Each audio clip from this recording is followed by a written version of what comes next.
This is gonna be one of the weirdest videos you've seen on YouTube in the pizza world. In fact, it's gonna be so out there that you're gonna be able to up your pizza game tremendously.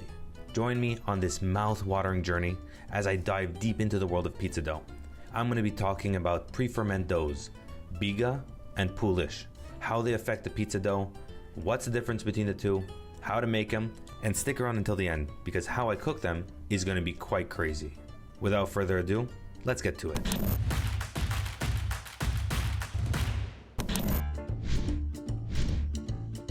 First, let's talk about pre-ferment doughs. A pre-fermented dough, or known also as a sponge, is a mixture of flour, water, yeast, and sometimes other leavening agents, like a natural sourdough starter that's prepared in advance of making bread or any baked goods. Pre-ferments serve several important purposes in baking process. So the flavor development, the pre-ferments allow for extended fermentation time, which enhances the flavor of the final product. During the fermentation process, yeast and bacteria in the pre-ferment break down the starches and proteins in the flour, creating complex flavors and aromas. Next is texture improvements.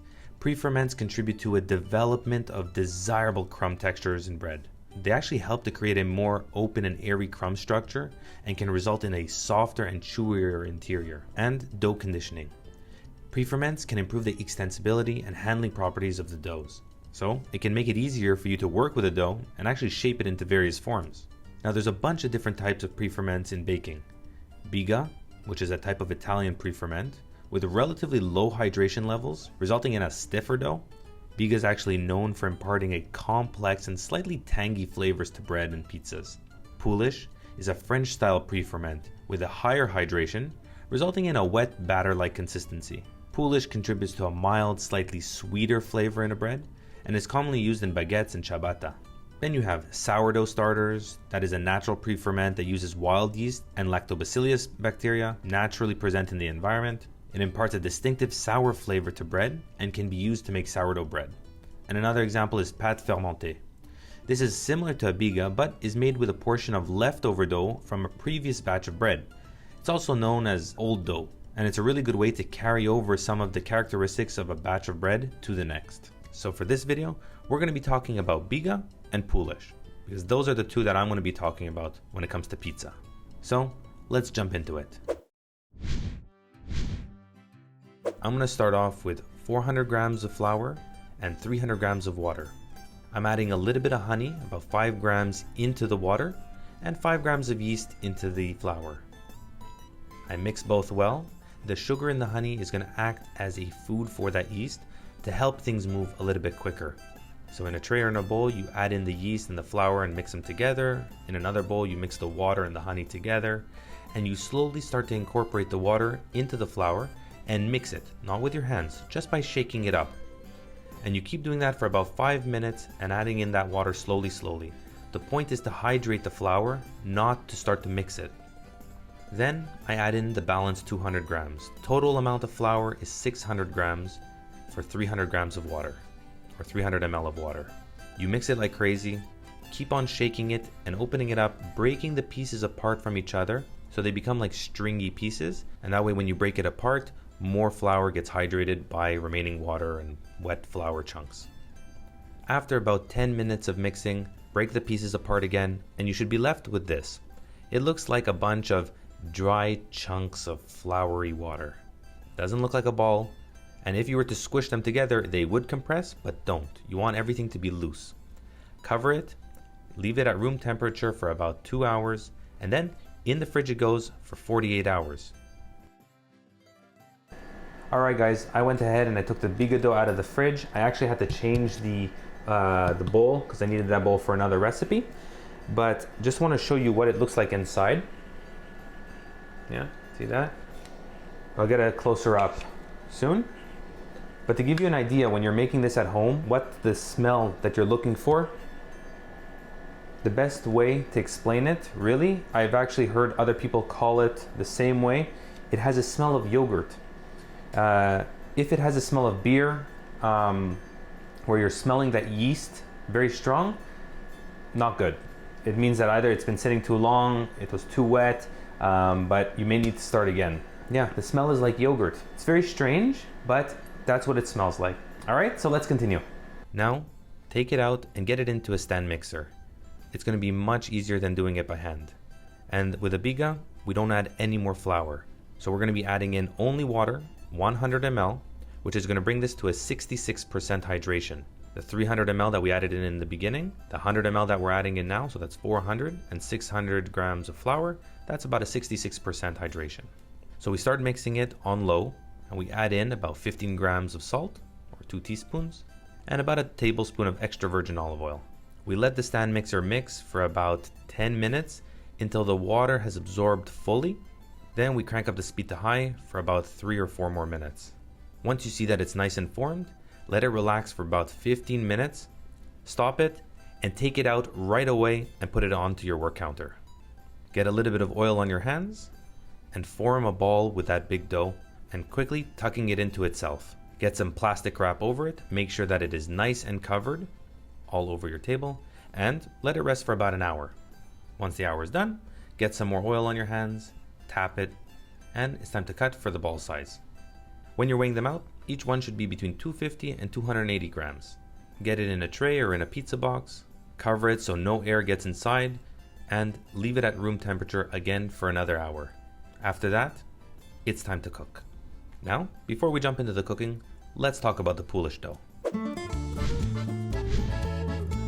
Poolish is a French pre-ferment, and it's widely used in French bread recipes like baguettes and ciabatta, but you can find it quite a bit in Italian pizzas, especially if you follow Vito Iacopelli. Poolish is made of equal parts of flour and water by weight, and a small amount of yeast. This results in a wetter and more liquid consistency compared to a biga. The texture is a wet and batter-like consistency, which makes it way easier to incorporate into a final dough. And it typically ferments for a relatively shorter amount of time, 12 hours to 16 hours, before it starts to go bad. And the flavor profile, Poolish usually ferments relatively quickly and imparts a mild, slightly sweeter flavor to the bread. It contributes to an open crumb structure and crisp crust in French-style bread, which is a nice contributor when you're making things like baguette. So let's jump into how to make it. 300 ml of water, 300 ml of flour, and I add a little bit of honey, 5 grams, into the water, about 5 grams of active dry yeast into the water, and you mix it well. Add in the flour right away and mix. You want to mix it gently just so that everything is nice and incorporated so that it looks like a sticky batter.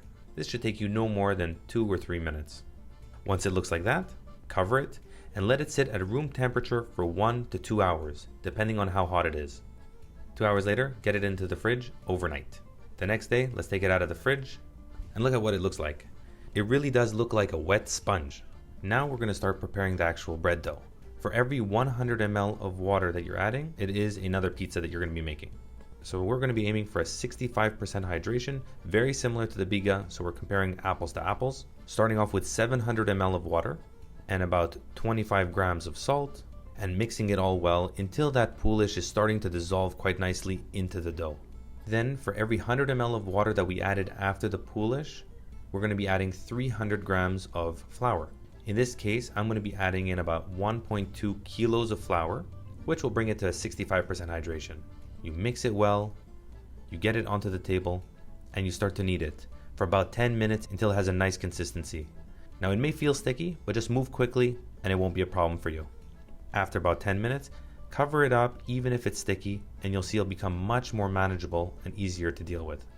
After 10-15 minutes, take the cover off, put a little olive oil on your hands to help manage the stickiness, and lift it off the table by putting your hands on the side of it right underneath, pulling it up just like that, and then doing it from the top and the bottom just like that until the dough comes right off.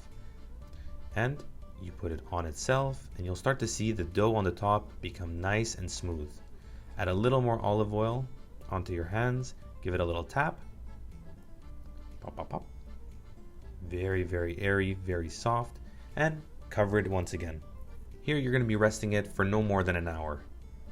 When that hour is done, add a little bit of flour onto a tray or into your pizza box, wherever the pizza balls are going to be formed, and you're going to be cutting them up now.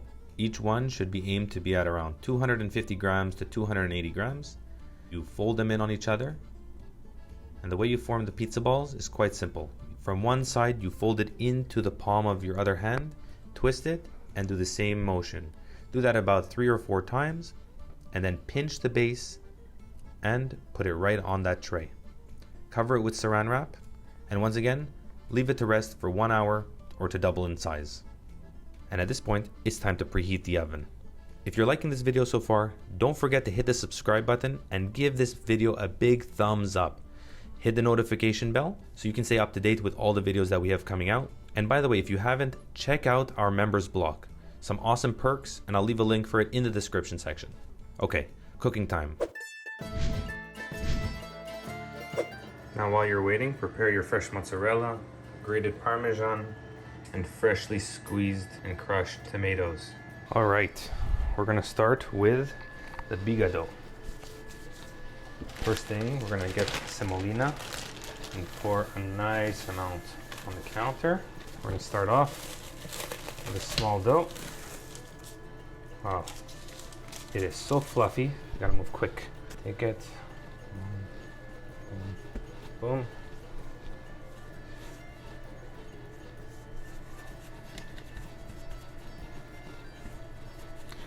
On the semolina, and keep stretching it until the base is nice and thin. You can see the bubbles already forming. Wow, wow, wow. Okay, the first one, look, you see? Nice and thin. The crazy thing about this is it's so stretchy. You're gonna see with the Poolish, usually the Poolish is a bit less. So I'm gonna put a little semolina so that it doesn't stick to the pan. Tomato sauce.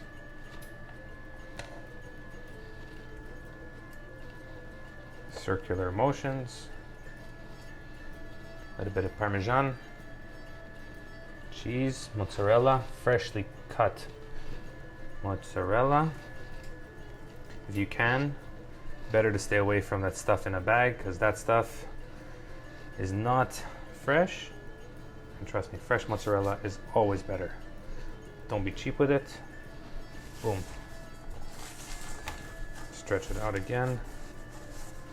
Sure, it's nice. This is a small one.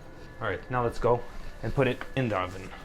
I'm going to be making them in a Weber kettle barbecue. That's right. I got an attachment for my Weber kettle to make pizzas on it, and the best way to make pizzas is at the highest temperature possible.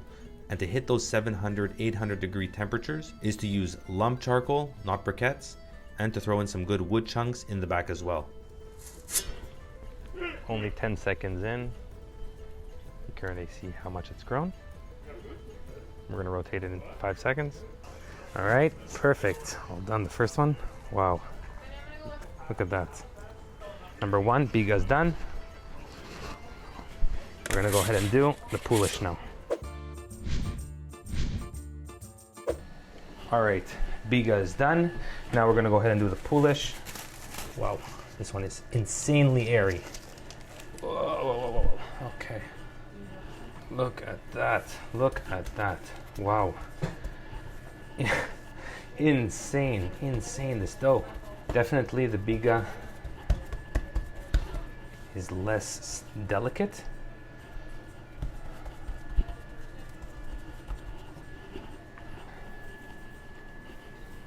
So, semolina. Here we go, we gotta move fast now. Because it's a delicate dough, you gotta move very fast. Sauce in, a little bit more.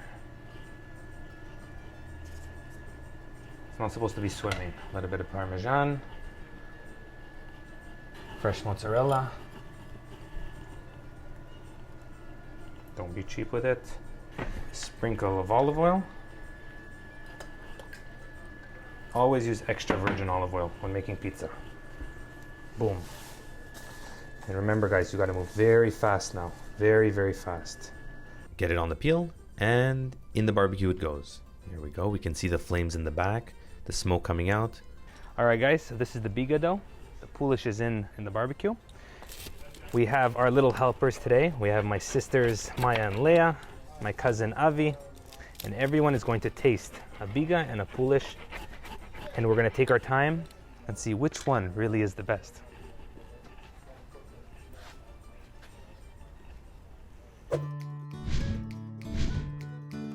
All right, so here we have our judges. Hello. We have Avi, my cousin. We have Leia, my sister. We have Maya, my other sister. And we're gonna go ahead and test the Biga versus the Poolish. Which one do you guys think is gonna be the best? Let's find out. Here we go. We're starting with the Biga.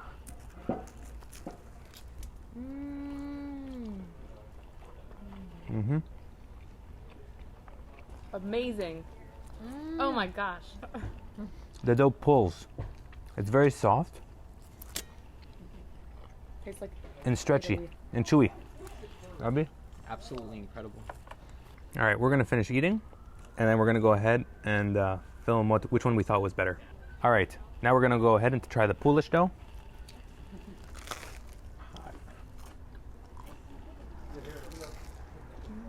What do you guys think?